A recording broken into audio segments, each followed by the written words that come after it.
भाई साहब एक मिनट प्लीज,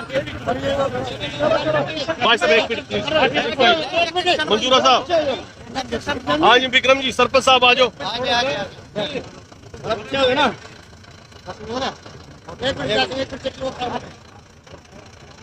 डालो भाई फूल डालो ना ऊपर।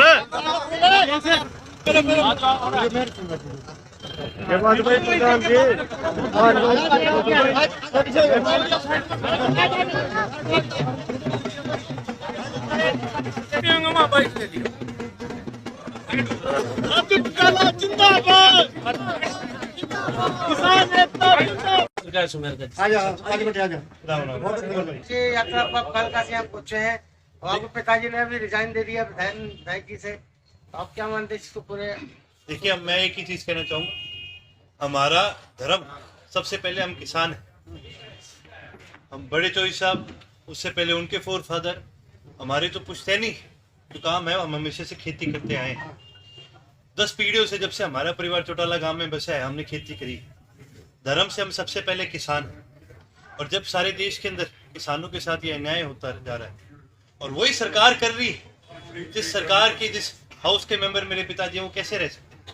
इसीलिए उन्होंने ये फैसला करा है कि भी ये सिस्टम जो है ये गलत सिस्टम है और यदि ये सिस्टम ठीक नहीं होता तो उन्होंने अपने सभी किसान साथियों से बात करी है इस बारे में। उन सब ने बोला है कि जी आप इस सिस्टम को जोड़ते हैं, हम आपके साथ। तो ये देखते हुए उन्होंने रिजाइन किया और उनकी पूरी तरफ से सिर्फ इनेलो पार्टी पूरे हरियाणा में जितने भी किसान साथी हैं उनका पूरी तरह से उनको समर्थन मिला। मोदी चरण सिंह जी के बाद में दूसरे किसान नेता ताऊ देवीलाल जी थे, उन्होंने किसानों को लेकर कुर्बानियां दी, प्रधानमंत्री पद की कुर्बानियां दी। आपके परिवार के एक सदस्य भी जो सत्ता से चुपके हुए हैं, उनके बारे में आप क्या कहना चाहेंगे? मैं आपको एक चीज बताना चाहूंगा, आपको ध्यान होगा, इतिहास आप सभी को पता है, जब बड़े चौधरी साहब पहली बार प्रधानमंत्री बने तो उन्होंने एग्रीकल्चर मिनिस्ट्री ली। जब पहली बार मुख्यमंत्री बने तब भी एग्रीकल्चर मिनिस्ट्री अपने पास रखी। पहली बार जब सत्ता में आए थे तब भी उन्होंने एग्रीकल्चर मिनिस्ट्री ली। ये भी उन्होंने तो ठेके मांगे, तो बात करते हैं कि भी हम किसान हितैषी हैं, किसानों के बीच में नहीं। किसान हितैषी सिर्फ और सिर्फ वो है जो आज के दिन किसानों के बीच में खड़े, और वो केवल और केवल चौधरी अभय सिंह चौटाला। सर, काछवा गांव में आप पहुंचे, आप काछवा के काफी पुराने कार्यकर्ता इंडियन नेशनल लोकदल के आज जुड़े हैं। चाहे सुमेर जी की बात की जाए, मंजूरा से फूल जी की बात की जाए, काफी संख्या में जो किसानों के साथ आज खड़े हुए हैं कंधे से कंधा मिला के, इसको आप कैसे देखते हो? क्या विचारधारा रहेगी फादर साहब की, और जो साथ ही पार्टी एक नई अभी पनपी है जेजेपी, उसको लेकर? देखिए जी, जैसे कि आपने बताया काछवा गांव में कई हमारे साथी हैं पुराने जो वापस आए, तो वो नए जुड़े नहीं आए, आप यूँ मान के चलो तो घर वापस आए। करनाल आप पूरी जीटी रोड बेल्ट लीजिए, पूरी जीटी रोड बेल्ट का हमेशा से चौधरी ओम प्रकाश चौटाला जी के साथ बड़ा पुराना प्रेम रहा है। बीच में राजनीति एक ऐसी चीज है, इसके अंदर उतार और चढ़ाव आते रहते हैं, लेकिन ये प्रेम जो उनको हमेशा से मिलता है वो कभी कम नहीं हुआ।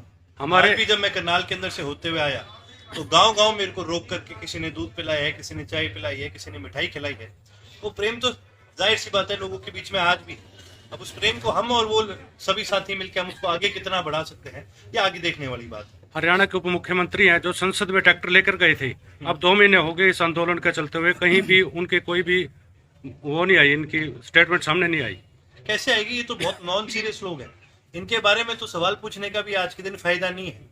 अब दुनिया में किसी से जाके पूछ लो, जैसे एक पुरानी कहावत नहीं होती थी कि भाई चमगादड़ एक बार चिपक जाए तो गर्म चिमटे लगा के उसको निकालना पड़ता है, तो ये तो चमगादड़ बढ़ गए, ये जाके चिपक के सरकार के इनके हम गर्म चिमटा भी लगा दोगे ना तो भी वो नहीं छोड़ दे उसने। ठीक है, आंदोलन का भविष्य क्या मानते हैं? किसानों को क्या भविष्य है? देखिए जी, जब तक सरकार ये 3 काले कानून वापस नहीं लेती और जब तक सरकार एमएसपी की एक रिटन गारंटी नहीं देती तो किसान जो है बहुत मजबूत कौम है। आज तो बॉर्डर पे बैठे, कल को दिल्ली भी प्रवेश करेंगे और इस सरकार के ऊपर जैसे नांग कुंडली मार के नहीं बैठता, वैसे भी बैठने की क्षमता रखते हैं। कुमारी शैलजा का बयान आया था, ये कुछ विधायक उनके कब्जे में है, ऐसा कुछ, इसको किस प्रकार से देखते हो आप? देखिए जी, कोई विधायक अगर उनके कब्जे में है तो ले लो कब्जा, इसमें क्या बड़ी बात है फिर तो। देखिए जी, कहने की बातें हैं और करने की बातें दोनों अलग होती है। अगर उनके कब्जे में है तो मैं कहूंगा कि जी आप फिर आधा अधूरा क्यों छोड़ रहे हो, पूरा ले लो।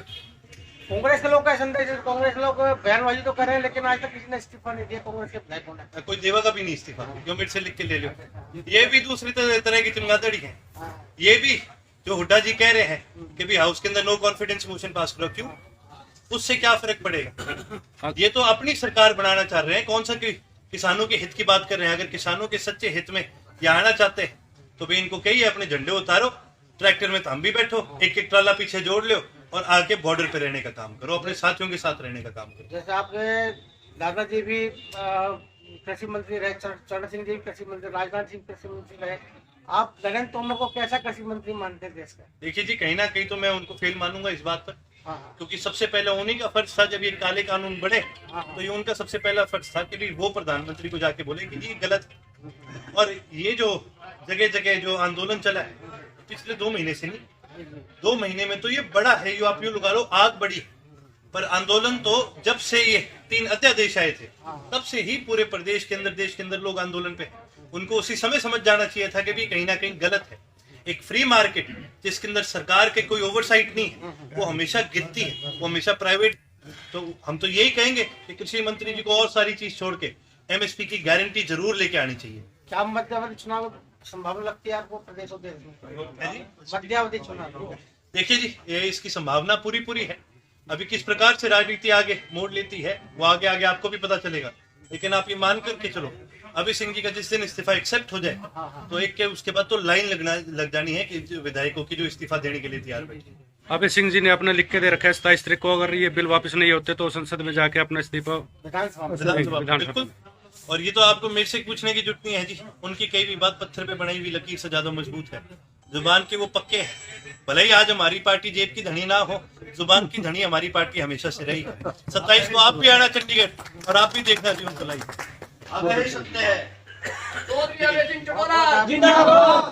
बहुत ट्रैक्टर मार्च को लेकर बड़ी खुशी की बात है, सारे किसान एक इकट्ठा होकर आए हैं। कांचे के अंदर हमारी शोभा बनाई है, किसानों के दुख सुख के साथी हैं। मैं तो कह रहा सरकार से अपने तीनों कानून वापस लो, तो इसमें सबसे अच्छी बात है। तो वहाँ हमारे किसान बैठे हैं तो उनके गाने देखना चाहिए। कल गांव काछवा से लगभग कितने ट्रैक्टर यहाँ से दिल्ली रवाना हो? कम से कम जी हमारे जाएंगे 40 ट्रैक्टर जाएंगे, नालियों के साथ जाएंगे, आदमी जाएंगे, किसान जाएंगे, साथ बच्चे जाएंगे हमारे। तो आप अपने गांव के किसानों को क्या संदेश देना चाहते हैं आज इसके बारे में? इसके किसान जा रहे जी, हम 26 तारीख को वहाँ पर अपने ट्रेड करेंगे, हाँ मार्च निकालेंगे। तो जितने बढ़ चढ़ कर रिकवान दी है किसान के सारे जितने 40% आएगा, हमारी पूरी तैयारी है जी, बच्चों के समेत जाएंगे। जैसे उन्होंने कहा अभी गणतंत्र दिवस पर किसी भी बीजेपी या जेजेपी नेता को झंडा नहीं फहराने देंगे, तो उसके बारे में क्या कहेंगे? जो किसान का तो मैटर है जी, किसान ही लड़ाएगा, ये भी देख लेंगे भी कभी मैटर बनता है जी। जवान किसान जिंदाबाद जी, मान लो किसान एकता जिंदाबाद।